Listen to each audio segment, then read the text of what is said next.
It's your boy Chris, and I'm back again one more time. Ambush the game. You know what it is. Today, I got my cousin. I caught up with him. He's a busy man, but I finally got him. I told you long ago when I started this thing, over a year ago, that I was going to introduce y'all one by one to my friends and family.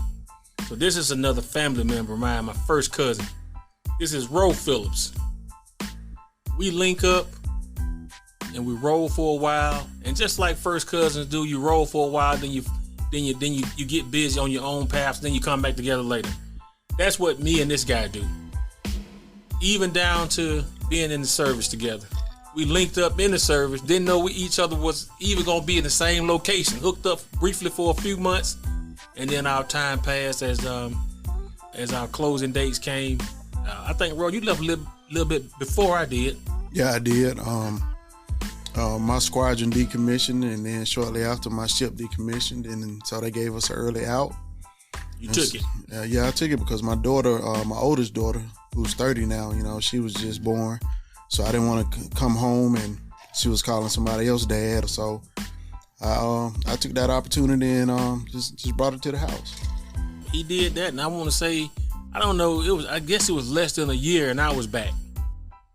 And from that point, man, we've done several things together. But right now, I want to welcome to the pod. This is my cousin, y'all, Roe Phillips. Of course, and my uncle is the second. You the third, right? I'm the third. He's junior, and you Roe the third. Yep. He's the junior, and then our granddaddy is number one. That's it. All right, that's what it is. So 3 of them. And hey, I want to introduce him to y'all. And Roe, in my opinion, is a successful barber in the community. And I want to talk to him about his experience being a barber and a shop owner, and just see how it goes in this market out here today, especially post-COVID. I know there's a lot of things changed post-COVID with patronage and how people work and don't work and shop hours and everything like that. But here's an extra dynamic though. How does that work in the black markets? How has business been affected? What is going on since COVID? What are some of the pros and cons of being a black business owner? And I want to let him talk to that a little bit. Ro, give us a little bit of experience of how long you've been a barber, and what has this been like for you in the last several years? All right. Well, hello everyone. Hello, good people. My name is Roe Phillips. I own and operate Milestones Grooming Lounge, located at 945 Allison Bunnett Memorial Drive, in Hueytown, Alabama. Plug. Yep. You can find us at milestonesgrooming.com. Social media is everything Milestones Grooming. And I've been an owner now, pushing 10 years. October the 1st will be 10-year mark for me. Congrats. I appreciate that, doctor. I really do, man. It's a hard 10 years, believe me, bro. The first time I picked up a pair of clippers when I was the age of 12, of course, my dad, your uncle, he was my barber, you know what I'm saying? He was what I call... He was everybody's barber. Right. He's what I call the house cat, He was the one that used to cut everybody's hair in the living room, in the kitchen, in that kitchen chair, with a pair of wall clippers, in which I still have to this day. And those are very valuable to me because those were the very first pair of clippers that I picked up at the age of 12 and messed myself up. Messed myself up, but I didn't quit. Can't stop, won't stop. So picked up the pair of clippers at the age of 12. Then I became the house cat. You know what I'm saying? I became the neighborhood barber, cutting, my friends, family, things like that, classmates. And just to give you a little bit more of my story, once I graduated from high school, my dad said, "So now that you graduated, what you gonna do now?" I said, "I'm gonna go to barber school." His exact words was, "Ain't no money in cutting no hair." Well, my dad didn't know that he was trying to be a dream killer at the time, but just know that, when your family members say that, you know, your vision ain't gonna work. You know what I'm saying? That's a dream killer. Not intentional. You know what I'm saying? But that's what it is. But so what you're saying is that dream killers could be internal, meaning family members, and as well as external, meaning just the guy walking around on the streets. Absolutely. Okay. And just to touch on that just a little bit, to all the listeners out here, just know that when you sit in your car, sitting in the bedroom, in the shower, whatever the case may be, God, you know, calls you and shares a vision. Just know that vision and that call is a one-on-one call. It's not a conference call.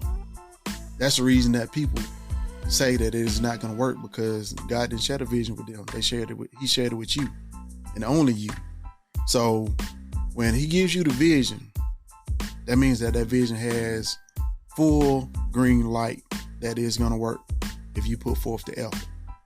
So I just had to throw that in there because, you know, there's a lot of people listening to their family members, friends, colleagues, you know what I'm saying, whatever the case may be. Just like you, Chris, you know what I'm saying? You doing this podcast, you know, it was a vision one day, right? It was. And now that vision has come to fruition because, you know, you didn't listen to the naysayers, you know? That's true. I'm going to have to co-sign everything you just said. You know, I think there's so much lost and untapped potential. Just like we were talking about earlier in this earlier clip, where you get caught up trying to do what everybody else is doing because of what they think is tried and true. They don't know what can work for you. That's right. You know what I'm saying? So, but I will tell y'all this. I'm going to go back a little bit. My uncle, when we used to see him coming when we were kids, we would take off running, man, because we knew he was going to try to cut our hair. And we all got one style. That's it. We all got the same cut. But you know what, though? That low boy. You going to get it cut low. All our, heads back then was nappy. So he was doing the right thing, but you just don't understand when you're young. You just know that when he's coming, he's going to cut your hair. That's it. You needed it, though. But, my dad, he told me that there wasn't no money in cutting no hair. And shortly after, I went to the Navy. Spent a couple of years in the Navy. And then after the Navy, I chased job after job after job. In my opinion, there's nothing that I can't do because I worked a lot of jobs. Yeah. But I always had a dog in me. I always had that gator. You know what I'm saying? Yeah. I always had that hustle. You know what I'm saying? So I always, when I had that 95 S10, I might go to work, but I always had a lawnmower, weed eater, and a blower on the back. Piece of a blower. Mm-hmm. You know what I'm saying? Because I was always, that person that said, when I was on the job, I said, well, if they can pay me this, they must be getting paid a lot of money. You know what I'm saying? Yeah. So in my mind, I was always telling myself, well, you can be the boss. You know what I'm saying? I don't think enough of us say that to each other, or even have that thought, really. It's like, as long as you're getting a nice check, a lot of people are okay. We get comfortable, don't you think? Yeah, and comfortability is what holds us back. Your success comes from being uncomfortable. When you stretching the rubber band. That's it. As John Maxwell says, you got to stretch the rubber band. That's it. When you become uncomfortable, you decide to make moves. Once you make moves and take risks, that's when you see your full potential. So let me ask you this then. At what moment, or have you had that moment yet where you say, I did it? Absolutely not. The reason that I'm like that, and people criticize me for this, I've been told, and this is just what I've been told, that, man, you the best barber I know. And I argue that. I always say, no, I'm not. Man, why would you say that, man? You the best barber out here. I say, well, if I'm the best, I say that I'm not the best, because once I become the best, that means that I've reached my peak. Once I reach my peak, that means that I have no more growth. You know what I'm saying? So I always have the mind state of not being the best. I wake up every morning, with going on this thing that we call social media, looking at other barbers, looking at other business people out there doing their thing. And that gives me somebody to chase. You know what I'm saying? That gives me somebody, I don't want to say to chase, because, and I get into this later, but when you chase something, you know what I'm saying, that means that you're running. And when you're running, you get tired. You feel me? And so, but I do look at other people that are doing great things, and it gives me inspiration to do better. Yeah, that's instant motivation. That's if right. you take it right. That's right. That's right. And so, and just to touch on what you was asking me about, post COVID or during COVID. COVID showed our industry our true colors. When we were, before COVID, we were the ones that said that we were recession proof. You know what I'm saying? That we couldn't get shut down. You know what I'm saying? We always had a job. Mm-hmm. COVID comes around and said, sit your ass down. I mean, that we didn't have any choice. You know what I'm saying? I mean, we had a choice, but the laws were put into place that if we were to cut hair during COVID, we were to get fined. You know, and some people decided to keep pushing, and they got fined lots and lots of money. I sat my ass down because I ain't had the money to give like that. Man, but I never thought about that. As I'm thinking about it now, as a person whose whole job is that industry, to be shut down, that's all your livelihood right there. That's it. Man, let me tell you. I sat down on that screen there in deck. And, we looking at a well-stocked bar. It wasn't as stocked back then. But I drank everything on the bar, on the screen there in porch. Just trying to figure it out. I was like, man, what in the world is going on? You know what I'm saying? We don't know how long this is going to last. We don't know how long we're going to be, without a job. We don't know how long we're going to be without making money. You know what I'm saying? So what I did was this. I took my life savings and invested in another dream that I had, which is the mobile barbershop. And so I had a couple of options, you know what I'm saying? One was, the Sprinter van and the Transit van. Dodge has a van that I looked at. But I got to thinking about it, and I was like, man, the thing, the go-to and the play would be to get an RV. Mm-hmm. Why get an RV? Everybody was like, why RV? Well, RV has power, it has water, it has lights, it has everything that I need. I just need to make the modifications that I needed to suit me, right? Yeah. And so that's what I did. I found somebody who customized tour buses and transit buses and things like that. And I dumped a whole lot of money into doing the mobile barbershop. And so now, not only do I have Milestones Grooming Lounge, now I have Milestones Mobile Grooming Lounge. And so now I get to travel from here to miles and miles away. You know what I'm saying? I always say my motto with the mobile is minutes away, miles ahead. So now I get a chance to, go out and provide services for the individuals at their homes, at their offices, wedding parties. I do festivals. I do corporate events. I do all of that. You know what I'm saying? I get the phone call to do all of that.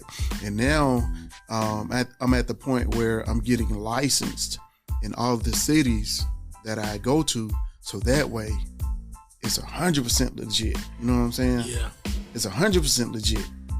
I mean, it may cost me a lot of money, a little money on the front end, mm-hmm. but it gives me the green light to go wherever I want to go without any problems at all. So let me get this straight. During the COVID shutdown, lockdown, whatever you call it, you came up with an idea. Let me take this mobile thing to the next level. I'm going to take this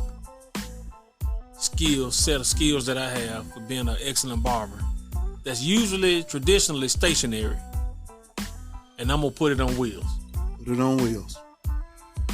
Listen, people, if you want treatment, you can get it at your location. Is that what you're saying? You can get everything that you get in the brick and mortar, you can get in the mobile, and then some. Man, gone. Because in the brick and mortar, my cousin gonna come to you. yeah. You know what I'm saying? Just tap in that address. You know what I'm saying? Make that payment up front, and just You heard that? He said make that payment up front. Yeah, you know what I'm saying? We got to take care of business first. Business is personal, and personal is business. Yeah, I mean. So what you saying? I can come see you, but you gotta make sure I'm straight. You gotta make sure I'm straight. Make sure I'm straight. I'm gonna make sure you straight. Just make sure I'm straight too. So, just to touch on that, you know what I'm saying, like cost wise, yes, it's more money. It's more money to for me to come out to you, but you got to think about it.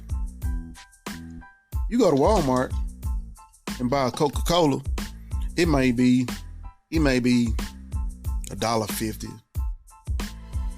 But at the gas station, it's gonna be $2, $2.25. That's right. You know why? For the convenience. You paying for the convenience. Okay, that's it. It's the convenience fee. Yeah. And not only that, you're getting the full experience of the barbershop at your front door, at your doorstep, at your job. NASCAR called me. I had to go out and provide haircuts for NASCAR, which is a great experience. You know what I'm saying? Are you serious? Yeah. Bubba Wallace. Uh-huh. You know what I'm saying? He had an event, and they called me to actually come out and do haircuts. And so, being able to have those experiences and those phone calls that I never would have had just having a brick and mortar. Mm-hmm. Coca-Cola said, "Hey, this is a great look. What is it going to cost for us to have you to come out and provide haircuts for our family day, our friends and family day? Whatever it costs, we will pay." That's what's up.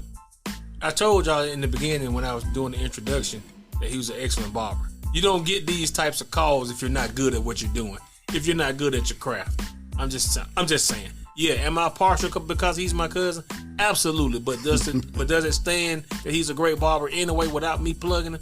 Yes, that's still true. Two things can be true at the same time, people. He is my cousin and he is a great barber. How about that? And he can come to you. And Off the top. And I'm gonna go ahead and tell you, I've been on the RV myself. And so I know what all you get when you sit in that seat. You know, he told you get the same services, but he also puts a remote in your hand so you can work that TV he got hanging up above. Oh yeah, you get live TV. You get live TV. Nice. You get movies of your choice. You get snacks. You get beverages that includes spirits. So hypothetically speaking, if I know that you like Maker's Mark, guess what? When I come to provide your service, you're gonna have Maker's Mark in your hand during your service. You know, we have a shampoo bowl where I can shampoo your hair on site at location. You know, we have hot towel shaves, we have facials, we have the whole nine at your doorstep. So, you know, milestonesgrooming.com. You know what I'm saying? Reach out. Milestonesgrooming.com. Yeah. Go ahead and book yourself some. Book yourself some.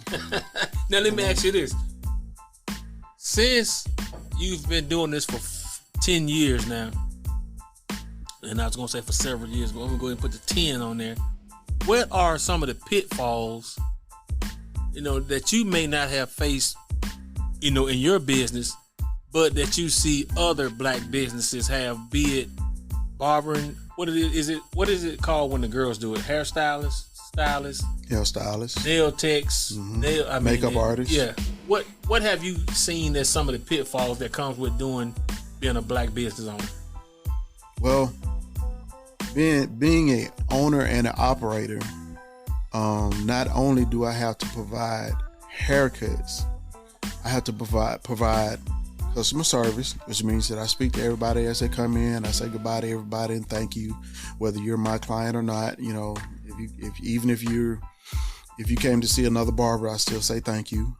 I'm the lawn care guy because I have a actual brick and mortar with grass, so I have to be the lawn care guy. I have to be the janitor, which means I got to clean the toilets. I got to go out and pick up, paper, being on the main road. I have to be the administrator, which means I got to pay the bills, and I got to do inventory. I have to be the laundry guy, which means that I got to clean the towels, so that way you can have fresh towels, for your hot towel shaves. I got to be, once again, customer service. I got to answer the phone all day, and I got to respond to the bookings that comes through the booking app or through the website. It's a lot that goes on that people don't see. Everybody comes in and say, man, I want to be like you, man. I'm just trying to be like you. Yeah, just be careful what you ask for, man, because being Roosevelt is a lot. Because not only do I have to provide those services throughout the day, but some would say that that's part of being an owner, right? It's definitely being a part of being an owner. Definitely a part of being an owner. What big box brands do is we're gonna say Walmart or Target. They hire people to actually work in those positions. Right? Which is cool. Yeah. But I'm not in that position where I can hire people. So I have to do the things myself, along with providing services for my clients. So I definitely agree. I don't think if I had a business that was brick and mortar and I could do the extra duties that were required, I would definitely look at doing those myself before I hire them outside. Absolutely. Okay. Even when it comes that makes business sense. Even when it comes to the mobile barbershop, I'm big on cleanliness. So when it comes to the mobile barbershop, I make sure that I detail which is an RV. I detail the RV before I even pull off from my lot to come to you, because I want to make sure that when I pull up, you have a site of excellence in front of your home or business or your venue. Yeah. So even when it comes to the mobile barbershop, I have to make sure that everything is fully stocked. I got to make sure that it's clean. I got to make sure that it's full of gas, which is a lot. So it's a lot that goes into it. You know what I'm saying? And so just all the extras that comes along with the word boss. You know what I'm saying? Just because you're a boss, yeah. You still got to strategically do everything within your business, because not only do you have to run your business, then like myself, I have a family, so I have to make sure I have time for my family. And then I'm a firm believer in my me time, so I got to make sure that I have time for myself. You know what I'm saying? So all this is a matter of scheduling. I tell anybody, especially my students, when I say students, I say barber students, business is all about management. If you can manage, then you can run a business. When I say manage, with me, I got to manage my books. I got to manage my clients. I got to manage my bills. I got to manage the brick and mortar. I got to manage the mobile. I got to manage the finances, both business and personal. I got to manage inventory. I got to manage family time. I got to manage personal time. I got to manage all of that. I don't think anybody ever thinks about that, man. They just want the barber to be available when they get ready for a haircut. I don't think anybody ever pays any of that, any attention as far as it's the barber that you're going to see. Is he the proprietor? In your case, the answer is yes. But in a lot of cases, when I used to go to the barbershop years ago, I never thought about that. I just wanted to know what number I was in line. That's it. You know what I'm saying? That was all I was concerned about, and how much it costs, And speaking of cost, how has the pricing of a haircut changed? I remember back in the day, man, I could get in and out for a $20 bill. You telling me a $20 bill is not gonna get it today? Null and void. What will a $20 Insufficient bill get me funds. today? Insufficient funds. $20 will get you a lineup, Possibly. You know what I'm saying? Depending on where you go. Well, what has driven the prices up? Well, up? What has changed in the industry? Let's rewind back to COVID. Okay. When we were shut down, barbers were unavailable. That's when people realized you have to think about it. All the non-essential, what they considered non-essential businesses were closed, right? All the essential businesses stayed open. Yeah. All of what considered to be non-essential were closed. Barbershops, salons, makeup artists, all of that was in that number. That was considered non-essential. Well, if you look at the media, especially the media, people were trying to cut their own hair. They were doing whatever they had to do for haircuts. They seen it's just how important it was for a haircut, because it's a known fact. It's a known fact that if you look good, you feel good. This is true. Yeah. If you look good, you feel good. So a haircut completes your outfit. I'm gonna tell y'all like this right here. I don't mean to cut y'all, but I gotta get this one off. Go ahead. I'm bald head, and when my hair starts to grow back, I call it rim rocking. And when I start rim rocking, it's like I hate being out when I got that Oscar Goldman. I don't like to be bald at the top, and that thing, the sides start to grow. So like right now, I'm due to get the sides cut down right now. I can't agree that when I got a fresh bald head, I feel better as opposed to when my rims start to come back in. Don't steal my term, rim rocking. I call it rim rocking when my rim come in, because I ain't got nothing at the top. That old George Jefferson. That George Jefferson Moving on start up. creeping in. So I will agree with you, man. I do feel better when I'm nice and clean, and the haircut and the clean shave completes the look. So yeah, I agree. So fresh and so clean. So fresh. All right then. Yeah. So during COVID, people realized how important a haircut was. People were calling, begging for a haircut. I know people that actually stepped out there and were providing haircuts, but myself, I didn't even cut my own hair. You know what I'm saying? I was what you said, rim rocking.